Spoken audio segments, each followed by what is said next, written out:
আসসালামু আলাইকুম সুপ্রিয় শিক্ষার্থীরা, তোমাদের স্বাগত জানাই তৌহিদ একাডেমিতে। আজকে আমি তোমাদের সামনে পঞ্চম শ্রেণীর গণিত অথবা পিইসি অর্থাৎ পিএসসি শিক্ষার্থীদের জন্য দ্বিতীয় অধ্যায়ের ভাগ সম্বলিত গাণিতিক সমস্যার সমাধান নিয়ে তোমাদের সামনে থাকার চেষ্টা করব। ইতিপূর্বে তোমরা যারা তৌহিদ একাডেমি ইউটিউব চ্যানেলে পঞ্চম শ্রেণীর গণিতের ক্লাসগুলো দেখেছো, অবশ্যই তোমরা দ্বিতীয় অধ্যায়ে কয়েকটি পর্বে তোমরা দেখেছো যে বেসিক কিছু বিষয় নিয়ে আমি আলোচনা করেছি।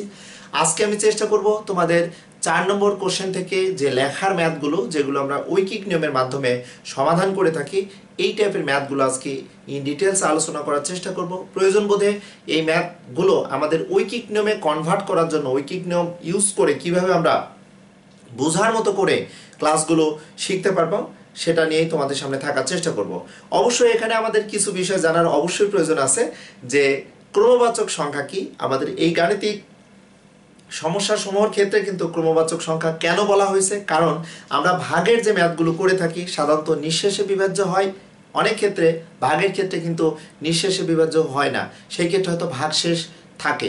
এবং এই যে আমাদের ঐকিক নিয়মের ম্যাথগুলো যখন আমরা কমপ্লিট করব, যখনই আমাদের কোনো একটা লজিক এখানে দাঁড় করাবো, সেই ক্ষেত্রে দেখা যায় যে কোনো দিন সংখ্যা আমাদের পরিপূর্ণ আসছে না, অর্থাৎ চালের সংখ্যা এখানে হয়তো অবশিষ্ট কিছু চাল থাকবে, আবার কোনো নির্দিষ্ট দিনে যদি চাল শেষ হতে হয়, তাহলে আমাদের পরবর্তী দিন যদি পরিপূর্ণ আনতে চাই, তখনই কিন্তু আমাদের ক্রমবাচক সংখ্যাটার ব্যাপারটি চলে আসে।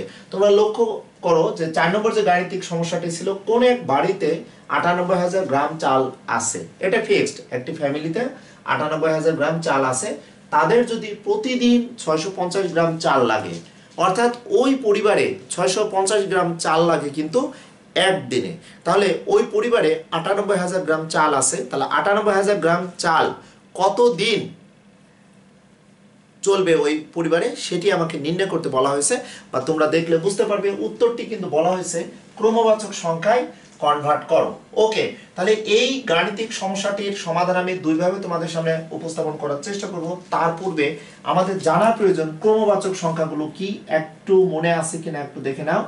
ক্রমবাচক সংখ্যা, ক্রমবাচক সংখ্যা আমরা অবস্থা ভেদে, যেমন আমরা অবস্থানের কথা যদি বলি, আমরা বলি এটি প্রথম অবস্থান, এটাকে আমরা বলি প্রথম। এভাবে আমরা যদি দ্বিতীয় অবস্থান বলি, লক্ষ্য করো দ্বিতীয় অবস্থান বললে আমরা লিখি 2 দিয়ে অন্তস্থ দ্বিতীয় বলি। এবার যদি আমরা অষ্টম অবস্থানের কথা বলি, অষ্টম, তাহলে আমরা লিখি কিন্তু 8 দিয়ে ম লিখি।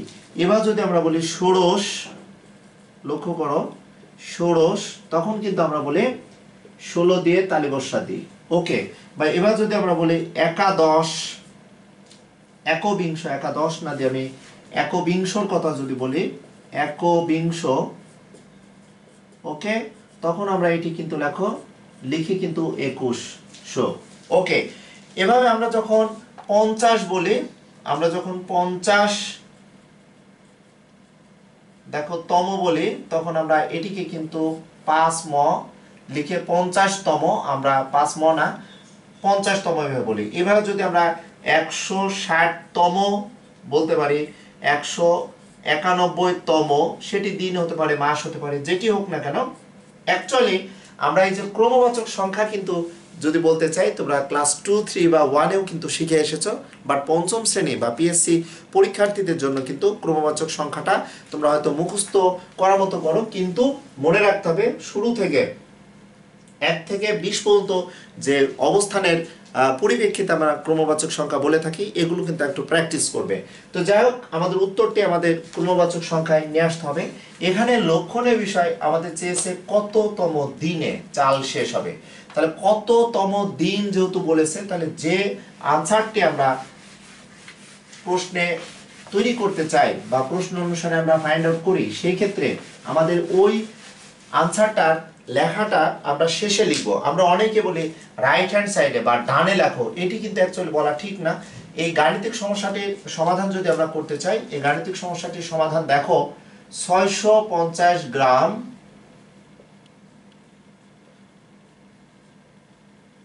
চাল লাগে দেখো এক দিনে। ওকে, তো ওই পরিবারে 650 গ্রাম চাল কিন্তু একদিনে লাগে। তাহলে আমাদের ওখানে দেওয়া আছে 98,000 গ্রাম চাল, তাহলে 98,000 গ্রাম চালে কত দিন, মানে কততম দিনে 98,000 গ্রাম চাল আমাদের শেষ হয়ে যাবে। তাহলে আমাদের কততম দিন চেয়েছে, তাহলে দিন আমরা দেখো ইউকিক নিয়ম লেখা প্রান্তে শেষ প্রান্তে লিখেছে। তাহলে এখানে ঐকিক নিয়মের মতো যদি বলতে চাই, অতএব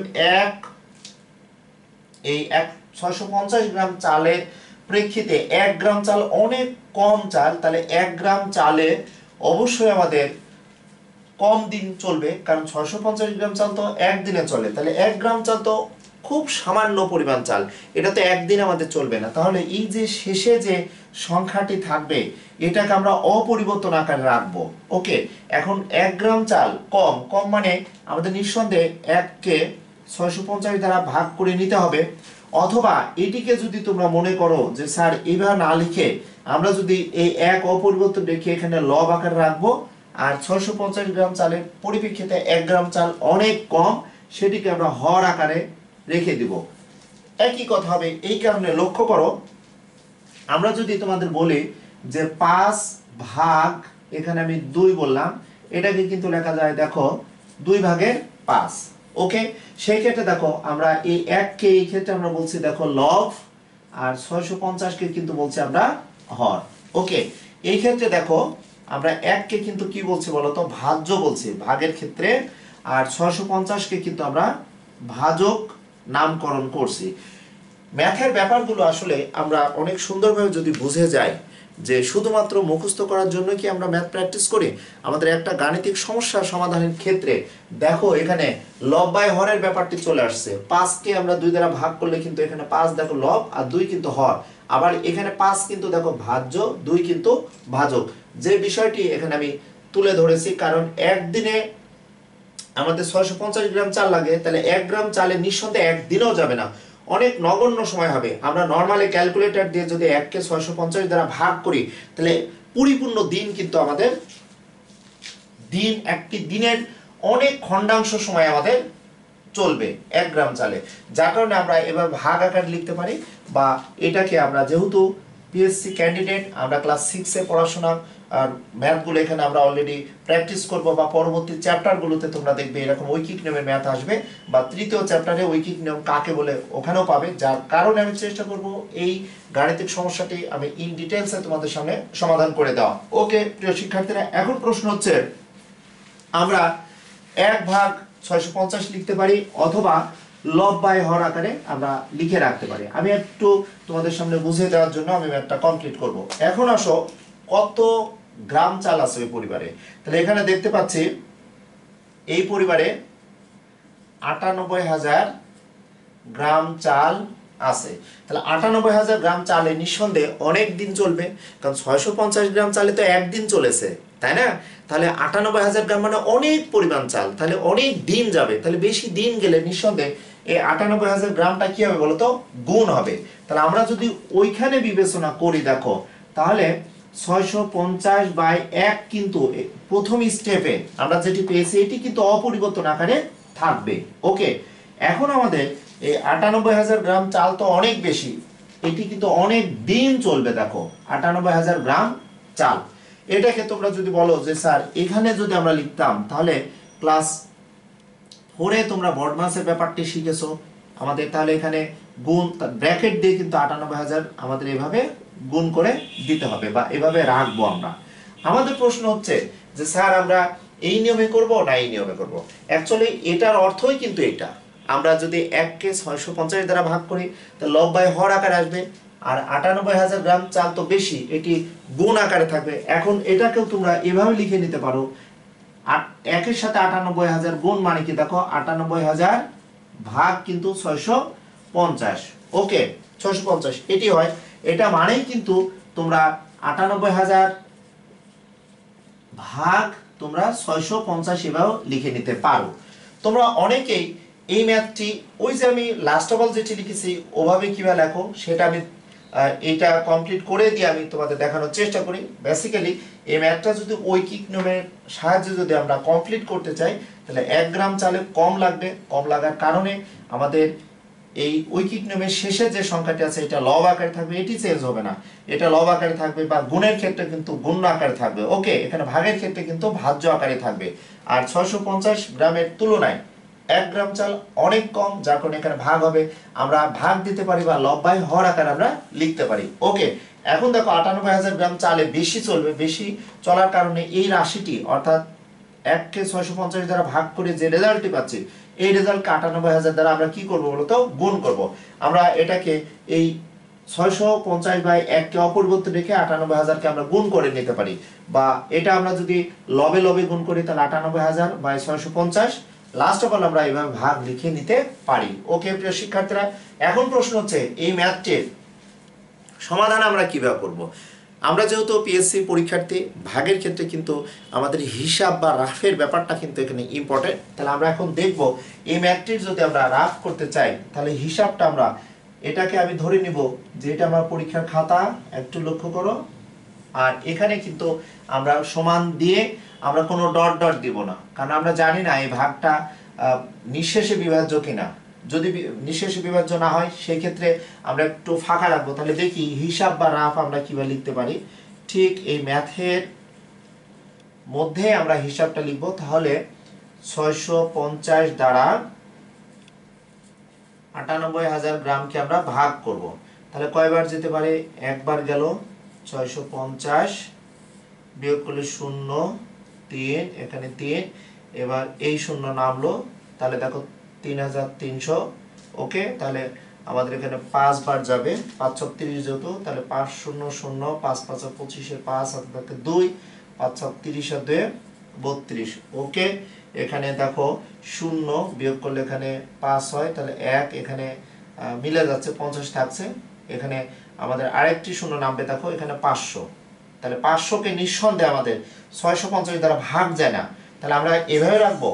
এই 500 কে অবশ্যই আমরা 650 কে যদি 0 বার দ্বারা ভাগ করি, তাহলে 650 এর সাথে দেখো 0 আমাদের গুণ হলে কি হতে পারে বলতো, 650 এর সাথে 0, অর্থাৎ এখানে ভাজক 650, ভাগফল 0, তাহলে গুণ করলে আমাদের এখানে ভাজ্যের নিচে 0 0 হবে, তাহলে লাস্ট অফ অল আমাদের ভাগশেষ কত থাকে বলো, 500 থাকে। তাহলে আমরা দেখতে পাচ্ছি এই পরিবারে 650 গ্রাম চালে কিন্তু একদিন চলতো। ওকে, আমাদের অবশিষ্ট কিছু চাল থেকে যাচ্ছে, আমাদের 150 দিন পর্যন্ত চালটা আমরা ব্যবহার করতে পেরেছি। ব্যবহার করার পর আমরা দেখতে পাচ্ছি 500 গ্রাম, যদি বলতে চাই অবশিষ্ট যেহেতু এখানে আছে, তাহলে 500 গ্রাম চাল কিন্তু আমাদের অবশিষ্ট আছে। তাহলে আমরা এই লেখাটা কিভাবে আমরা ফিনিশিং দিব সেটা একটু লক্ষ্য করো।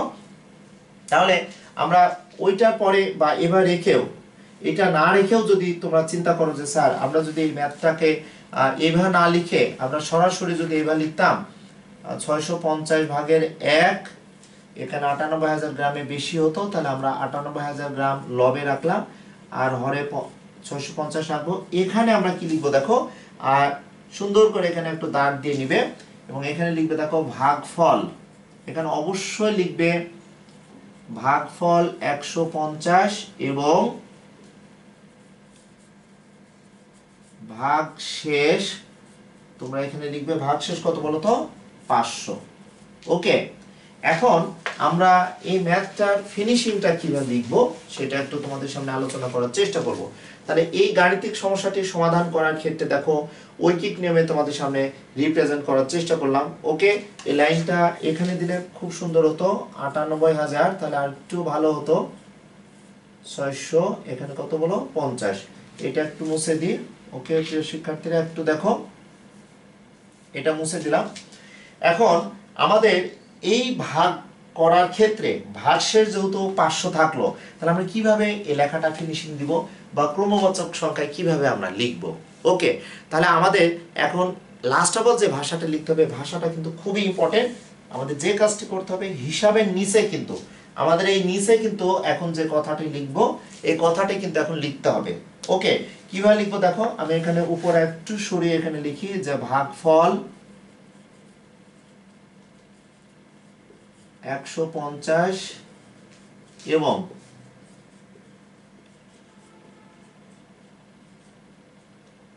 ভাগশেষ 500 পেলাম। তাহলে আমাদের এই হিসাবটা ম্যাথের মধ্যে রাখবো, অন্য কোনো পেজে আমরা ম্যাথটি করব না, এই হিসাবটি করব না। এই ঠিক এই রাফ যেখানে করেছি ওর নিচে আমরা যে ভাষাটা লিখব যে 150তম দিন চলার পরে আমরা লিখবো এততম দিন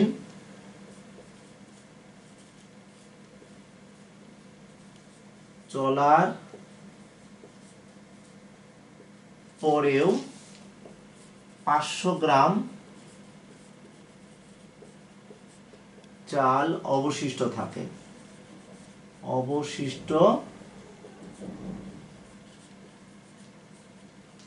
লক্ষ্য করো আমরা কি ভাষাটা লিখছি, ভাগফল মানে কি, এই যে 150তম দিন আমাদের চালটা পরিপূর্ণভাবে আমরা নিয়ে যেতে পেরেছি এবং দেখলাম লাস্ট অফ অল 150তম দিনের পর 500 গ্রাম চাল কিন্তু অবশিষ্ট থাকে।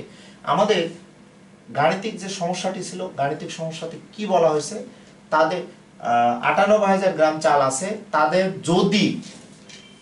তাদের যদি প্রতিদিন 650 গ্রাম চাল লাগে তবে কততম দিনে চাল শেষ হবে।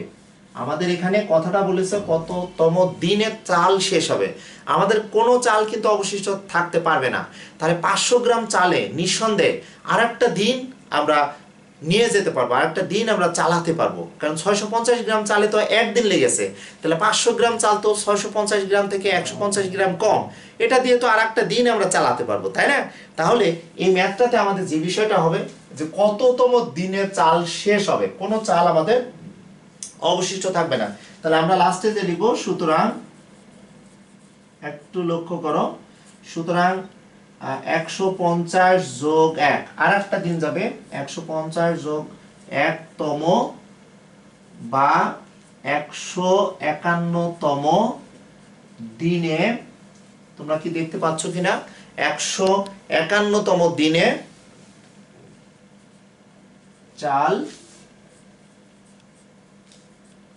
শেষ হবে। ওকে, তাহলে লাস্ট অফ অল আমরা যে উত্তরটা লিখবো, তাহলে এখানে আমরা নিচে সুন্দর করে লিখবো, এখানে আমার বোর্ডে জায়গা নেই, তাহলে উত্তর হবে 151তম দিন। 151তম দিন, তাহলে উত্তর হলো 151তম দিন। সুপ্রিয় শিক্ষার্থীরা, তোমাদের বলবো আমি পিএসসি পরীক্ষার্থীদের জন্য এই দ্বিতীয় অধ্যায় ভাগের যে লেখার ম্যাথগুলো আছে 4 থেকে 8 পর্যন্ত, এই প্রতিটি ম্যাথই আমি চেষ্টা করব ইন ডিটেলসে তোমাদের সামনে ভেঙে পরিপূর্ণভাবে আমি ম্যাথগুলো কমপ্লিট করে দেওয়ার, এবং তোমরা ক্লাসগুলো দেখতে থাকো এবং সবসময় চোখ রেখো তৌহিদ একাডেমিতে, এবং তৌহিদ একাডেমি ইউটিউব চ্যানেল বা ফেসবুক পেজ আমি কন্টিনিউয়াসলি বিভিন্ন ক্লাসের ম্যাথ আপলোড করছি। তোমরা ভালো থেকো, সুস্থ থেকো, দেখা হবে পরের ভিডিওতে। আল্লাহ হাফেজ।